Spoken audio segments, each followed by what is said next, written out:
Jeg vil starte med at prøve at vise jer, hvordan jeg vil glasere sådan en pinchkop som denne her. Først og fremmest, efter den er blevet forglødet, så kan den have nogle lidt ro, spidse kanter. Hvis man synes, det er træls, så kan man lige tage en gang sandpapir og slibe den. Det er vigtigt at bruge vand sammen med, for ellers så kan det støv, der bliver frigivet, komme ud i luften og ned i vores lunger, og det vil vi helst ikke have.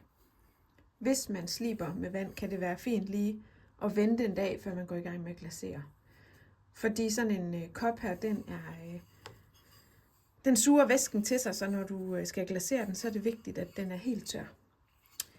Hvis ikke du skal slibe den, men bare gerne vil glasere den, så er det også en god idé lige at tørre den af. Der tager du bare lige sådan en svamp her, vrider den op i noget vand, så den er godt fugtig, og så tørrer du den bare lige for det værste støv, der kan sidde på den. Og det gør ikke så meget, der kommer en lille smule fugt på koppen her, men vi vil bare godt lige have det værste væk, så det ikke blander sig med glasuren.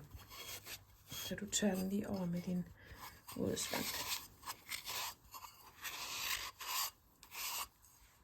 Sådan. Så er den faktisk klar til at blive glaseret.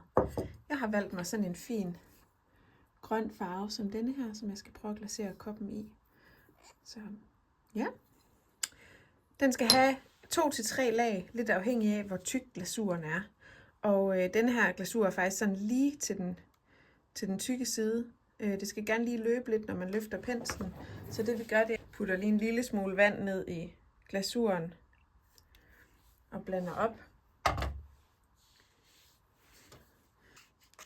Så kan I se, så løber den. Den løber lige lidt mere, når man løfter det op. Så det tror jeg, det er fint, det her. Så det, der er vigtigt, når man lægger en glasur på, det er, at glasuren bliver lagt i flere retninger.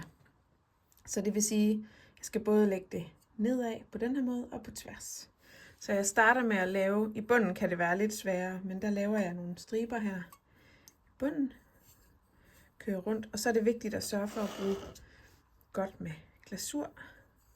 Kører jeg på den her led.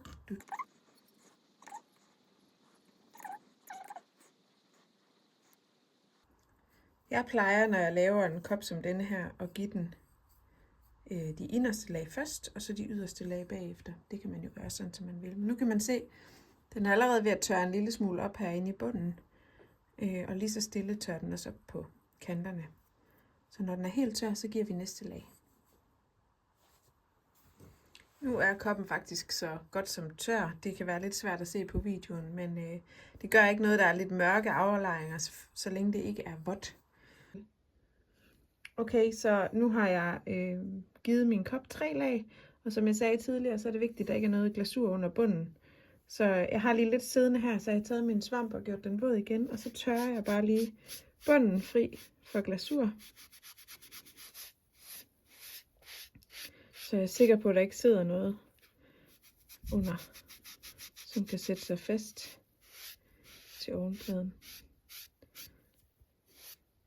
Det var det. Så er den klar til at blive pakket og komme i ovnen.